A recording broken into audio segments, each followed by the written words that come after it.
자, 안녕하세요. 섭입니다. 이번에 제가 알려드릴 팁은 곡선을 자르는 겁니다. 곡선은 어떻게 재단하는 게 효율적인가? 근데 곡선을 재단하는 방법에 대해서는 생각보다 유튜브 이런저런 영상에도 많고 공방에서도 알려주는 방법들이 많습니다.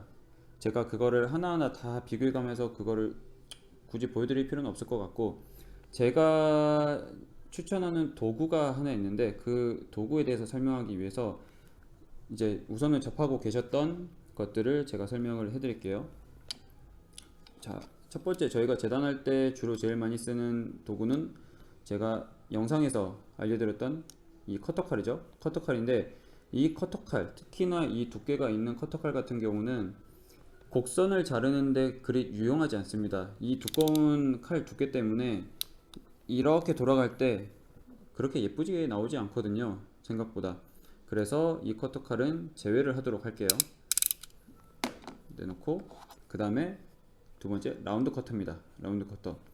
이 라운드 커터를 꽤나 많이 쓰셔요. 왜냐면 이미 라운드가 예쁘게 되어 있기 때문에 내가 원하는 모서리에다가 두고 눌러서 자르시는 거죠.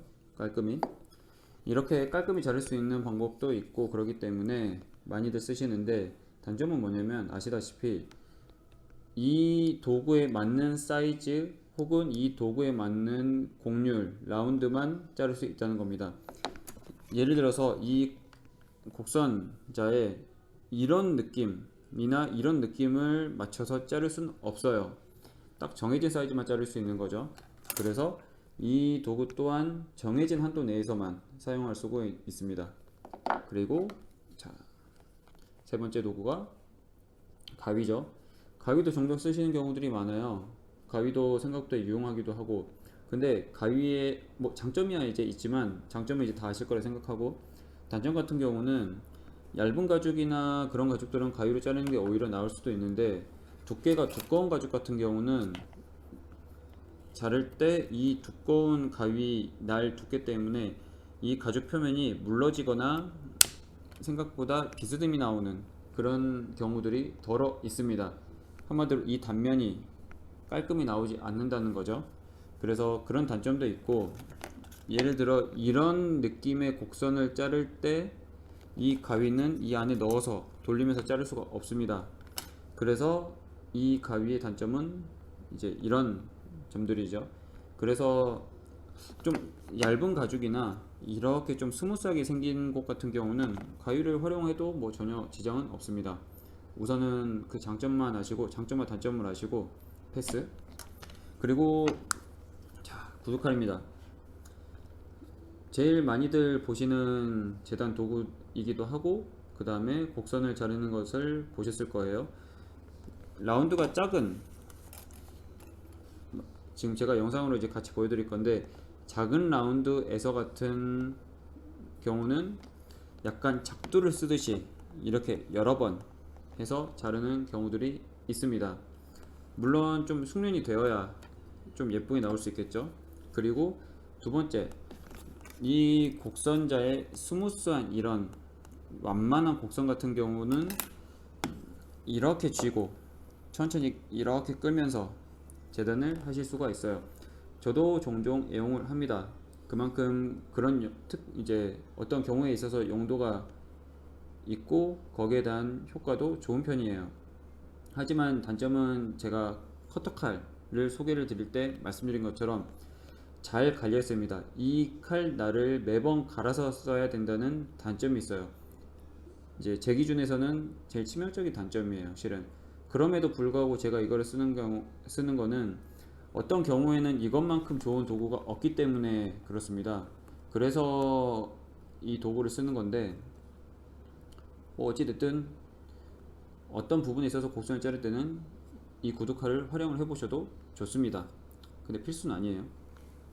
자, 그리고 제가 이번에 소개해 드릴 도구는 자, 아트나이프입니다. 아트나이프라고 하는데, 보통 이제 프라모델을 하시거나 그런 정교한 작업을 하실 때 쓰셨던 분들이 계실 거예요. 그래서 이 도구 같은 경우는 보통 일반 큰 가죽이나 두꺼운 가죽을 재단할 때는 잘 쓰지 않습니다. 그런데 저 같은 경우는 이 도구를 뭔가 조금 섬세한 작업을 하거나 아니면 이렇게 부드러운 가죽류, 크롬 가죽이 대부분이 그렇죠. 부드러운 가죽, 얇은 가죽을 할 때는 이 칼을 꽤나 많이 쓰는 편이에요. 특히 최대의 장점은 또 뭐냐면, 커터칼에서 설명을 드린 것처럼 날이 묻어지면 새 칼날로 교체를 하거나 이제 업데이트를 하기가 정말 쉽다는 거죠. 이것도 이렇게 풀어서 새 칼날을 빼서 꽂아만 주시면 됩니다. 또 부담이 되지 않는 게 이 칼날이 그렇게 비싸진 않아요. 그런 점에 있어서 이제 유지보수라고 할 수 있죠. 유지보수 측면에서도 이제 편리한 점이 있고, 이렇게만 하면은 정말 날카롭습니다. 정말 날카로운데 이 끝이 정말 얇고 날카로운 만큼 두꺼운 가죽을 자를 때 생각보다 날이 많이 나가요. 생각보다 금방 나가요. 그래서 두꺼운 가죽을 자를 때는 굳이 추천을 많이 드리진 않습니다. 부두칼이 나올 수 있어요. 하지만 이런 두꺼운 가죽이나 베지터블 두꺼운 가죽들이 대부분 그렇죠. 그런 경우에 뭔가 정교한 작업을 하거나 라운드가 이제 급격히 돌아가거나 이런 경우에는 이 칼이 효율적일 수 있습니다. 그래서 제가 샘플로 보여드리면, 자, 이런 라운드를 그려볼게요. 제가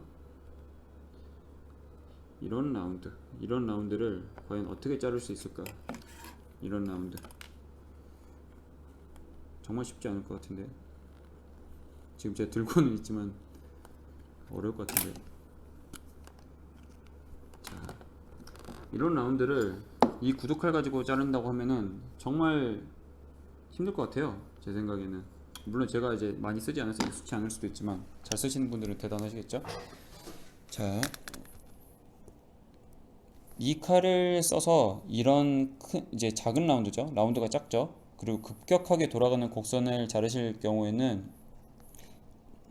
이 곡선에 맞춰서 내 몸이 돌아가는 게 아닙니다. 내 손과 몸이 돌아가는 게 아니라 이 가죽을 돌리시는 거예요. 이 가죽을. 칼이 잘 되니까 딱 꽂아 놓고 잡고, 내 손은 직선으로 천천히 내려가면서 가죽을 천천히 돌리는 겁니다. 가죽을 돌리시는 거예요. 칼날이 잘 들어있기 때문에 지나가기만 해도 잘려요. 정말. 자, 제가 보여드리기 위해서 조금 옮겨 놓고, 정말 지나가기만 해도 잘려요.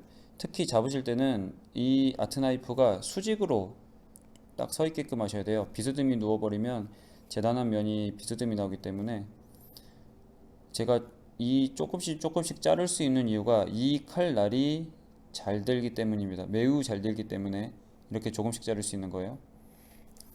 자, 보이시죠? 지금 은펜 자국 때문에 그러는데, 자, 보이시나요? 조금 아시겠나요? 자, 이것도 한번 잘라볼게요. 제가 똑같이 꽂아놓고 가죽을 천천히 돌리면서 자르시는 게 좋습니다. 가죽을 천천히 이렇게 연습을 해보셔야 돼요. 그리고 제 오른손을 보시면은 약간 콤파스 같은 느낌으로 자르는 게 보이시죠? 콤파스 느낌, 연필 잡는 느낌이 아니라 콤파스 잡는 느낌이에요. 자, 이런 식으로 보이시나요? 얘를 이렇게 연필처럼 잡으시는 게 아니라 콤파스처럼 이 아트나이프가 딱 수직으로 해서 고정이 되게끔 해서 이렇게 자르시는 거예요. 어떤 느낌인지 아시겠죠? 자, 그래서 제가 추천을 드리는 이유는 이것 때문입니다. 라운드, 특히 곡선이 이렇게 급격하게 변하거나 작은 라운드에서는 이것보다 유용한 도구가 없다고 생각해요. 물론 숙련도가 중요합니다. 숙련도가 중요한데 내가 조금만 연습을 하면 이 라운드 칼이 필요 없을 정도가 되는 경우도 있어요. 생각보다 저는 이 칼을 잘 쓰진 않습니다. 그리고 구두칼도 굳이 필요하지 않은 경우들도 많습니다.